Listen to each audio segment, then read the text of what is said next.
Hello అండి, రేషాస్ కిచెన్కి స్వాగతం. ఈరోజు వీడియోలో కొబ్బరితో కజ్జికాయలు ఎలా తయారు చేయాలో చూపిస్తాను. చూడండి, 3 కొబ్బరికాయలు తీసుకున్నాను. 3 కొబ్బరికాయలు కొట్టి కూర తీసి బెల్లం వేసి నవ్వు చేసి చూపిస్తాను. దాంతో కజ్జికాయ ఎలా చేయాలో తయారీ విధానం చూపిస్తాను. కొబ్బరికాయలన్నీ ఇలా కట్ చేసేయాలండి. కట్ చేసి దీన్ని చిన్న చిన్న ముక్కల కింద కట్ చేసుకుని మనం మిక్సీ జార్లో వేసి కూర తీసుకుందాం. దీన్ని చిన్న చిన్న ముక్కల కింద కట్ చేసుకుని మనం మిక్సీ జార్లో వేసి కూర తీసుకుందాం. కోకోనట్ అంతా ఇలా కొబ్బరి పౌడర్లా చేసుకున్నామండి. ఈ కొబ్బరి పౌడర్ అంతా మనం 3 కోకోనట్స్ వాడితే కొబ్బరి వచ్చింది. దీనికి 1/2 kg బెల్లం సరిపోతుంది అనుకుంటున్నాను. నేను సరిపోకపోతే నేను పౌడర్ వేస్తాను. ఆల్మోస్ట్ సరిపోతుందని అనుకుంటున్నాను. ఈ బెల్లం చూసారా, ఈ టైప్ ఆఫ్ బెల్లం తీసుకున్నాను. మనకి ఏ బెల్లం అవైలబుల్గా ఉంటే ఆ బెల్లం తీసుకోవచ్చు. ఆ బెల్లం 2 కలిపి మనం స్టవ్ మీద పెడదాము. కొంచెం ఒక 1/2 గ్లాస్ వాటర్ వేసి పెట్టి దాన్ని నౌజ్గా తయారు చేద్దాం. తయారీ విధానం చూపిస్తాను.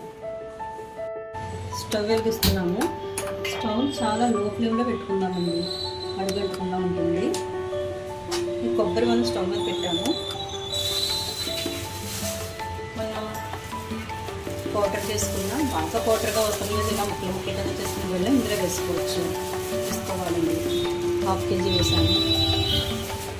ఈ యాలకులు ఒక 5-6 యాలకులు తీసుకుని బాగా దంచుకుని ఇందులో వేసుకుంటే టేస్ట్ బాగుంటుందండి.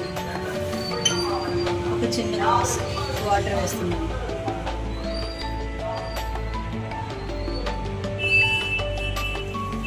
ఇదంతా ఒకసారి మనం బాగా కలిపి పెట్టుకుంటే ఈ వాటర్ బాగా దిగి మనం బాగా దగ్గరికి వస్తుందండి. హౌస్లాగా వస్తుంది. దగ్గరికి వచ్చాక నేను చూపిస్తాను. మూత పెట్టానండి. ఇలా మూత పెట్టి మనం ఓపెన్ చేసి చూద్దాం తయారైందో లేదో.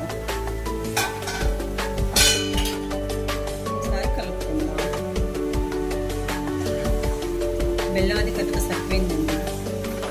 మనం బెల్లం పొడి ఏమీ వేయవలసిన అవసరం లేదు, సరిపోయింది. ఒక 10 minutes ఉంచి మనం ఆఫ్ చేసుకోవచ్చు. కొంచెం దగ్గరకు వస్తే సరిపోతుంది. పొడి పొడిగా ఉంది కదా, కొంచెం దగ్గరకు వస్తే సరిపోతుంది. అడుగంటున్నట్టుగా ఉంచేస్తారా కొంచెం అంటే మనం తయారైపోయిందండి. పూర్తిగా తయారైంది. ఇప్పుడు మనం స్టవ్ ఆఫ్ చేసుకుందాం. స్టవ్ ఆఫ్ చేసి బాగా చల్లారాలండి. బాగా చల్లారిన తర్వాత దీని ప్రాసెస్ ఏంటో మీకు చూపిస్తాను. రేషాస్ కిచెన్లో మనం గజ్జికాయలు తయారయ్యే విధానం చూపిస్తాను కదా. పిండి కలిపే తయారీ విధానం చూపిస్తాను. 1/2 kg మైదా తీసుకుంటున్నానండి. ఇది కరెక్ట్గా 1/2 kg. మీకు ప్యాకెట్తో సహా నేను కట్ చేసి చూపిస్తున్నాను.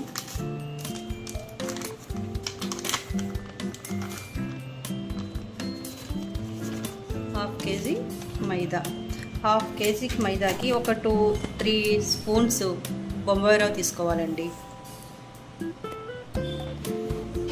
తగిన విధంగా సాల్ట్, మరి ఎక్కువ వేసుకోకూడదు, కొంచెం సాల్ట్. ఒక 2-3 టేబుల్ స్పూన్స్ ఆయిల్ కాచి ఇందులో వేసుకోవాలండి. కాచిన ఆయిల్. ఇదంతా వాటర్తో, మామూలు వాటర్తో, నార్మల్ వాటర్తో కలిపి మనం చపాతీ పిండి, పూరీ పిండి మాదిరి కలుపుకోవాలి.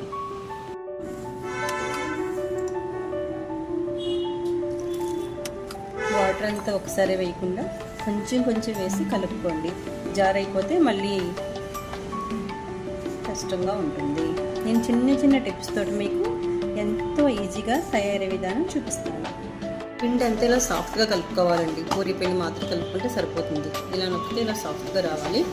ఈ పిండి ముద్దను మనం 1 hour, అట్లీస్ట్ ఒక 45 minutes అయినా మనం మూత పెట్టి పక్కన పెట్టుకుందాం. తర్వాత తయారీ విధానం చూపిస్తాం. మనం మూత తీసి పిండి చూద్దామండి. చూసారా, ఒక 1 hour తర్వాత మనం ఓపెన్ చేసి చూస్తున్నాం. ఎంతో సాఫ్ట్గా తయారైంది. ఇప్పుడు దీన్ని మనం చిన్న రౌండ్స్గా ఇలా తయారు చేసుకోవాలి. అన్నీ ఇలా రౌండ్స్గా తయారు చేసుకుని మనం పూరీ మేకర్తో చేసుకోకూడదండి. పూరీ మేకర్తో చేసుకోకుండా చక్కగా చపాతీ వీటి మీద ఎంత సన్నగా వీలైతే అంత పలుచగా అనమాట. ఎంత పలుచగా వీలైతే అంత పలుచగా మనం రేకులు తయారు చేసుకోవాలి.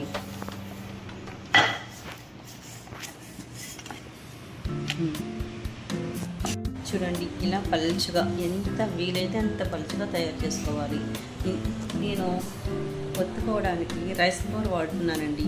ఇలా రైస్ ఫ్లోర్ వాడితే కనుక క్రిస్పీగా కరకరలాడుతూ వస్తాయి. నేను ఒత్తుకునేటప్పుడు రైస్ ఫ్లోర్ పిండి యూజ్ చేస్తాను. అన్నీ మన రేకులు తయారు చేసుకుని తయారీ విధానం చూపిస్తాను. కళాయి పెట్టుకుందాం. ఇందులో మనం ఆయిల్ వేసుకుందాం. డీప్ ఫ్రైకి సరిపడా ఆయిల్ వేసుకుందాం. ఆయిల్ బాగా మరిగనిచ్చాక మనం ఫ్రై చేసుకుందాం. తయారీ విధానం చూపిస్తాను. మీకు తయారీ విధానం చూపిస్తాను. నేను ఇలాంటి ప్లాస్టిక్ మేకర్ తీసుకుంటున్నానండి. వుడ్ మేకర్ అయినా తీసుకోవచ్చు, మన వీలు విధానాన్ని బట్టి.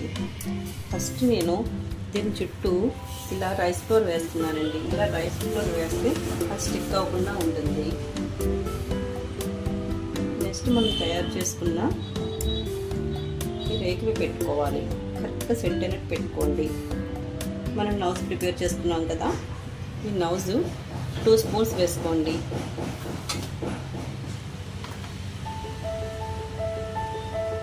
కరెక్ట్గా 2 స్పూన్స్ వేసుకుని అంత చక్కగా సెట్ చేసుకుని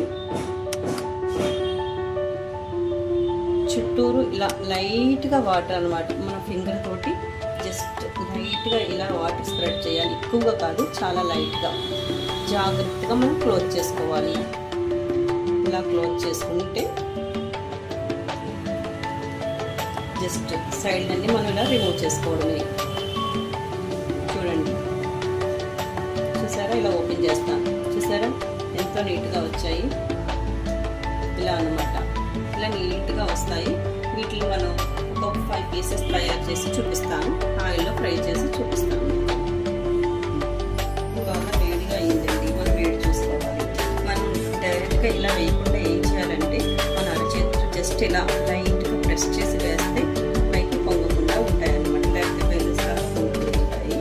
అలా కాకుండా ఉండాలంటే జస్ట్ మనం ఇలా అరచేతులు ఇలా అనుకుని ఇలా వేసుకోవాలి. ఒక 4 వేసుకుంటే అది ఫ్రై అవ్వడానికి వీలుగా ఉంటుంది.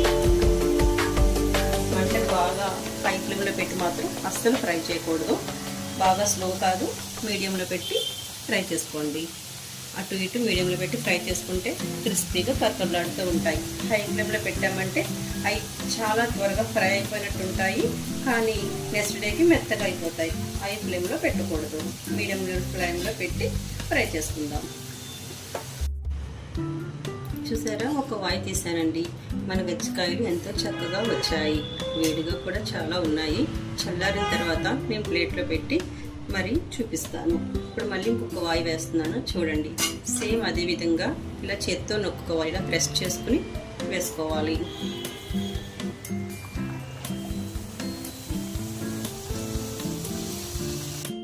కిచెన్లో గజ్జికాయలు తయారీ విధానం చూపించాను. అమ్మ నేర్పిన వంట, అమ్మమ్మని కాలునాటి వంట, ఆంధ్ర స్పెషల్ కజ్జికాయలు ఫ్రమ్ రేషాస్ కిచెన్. 1 వీక్ అయినా సరే చాలా క్రిస్పీగా ఉంటాయి. ఈ విధంగా తయారు చేసుకుని తింటే చాలా బాగుంటుంది.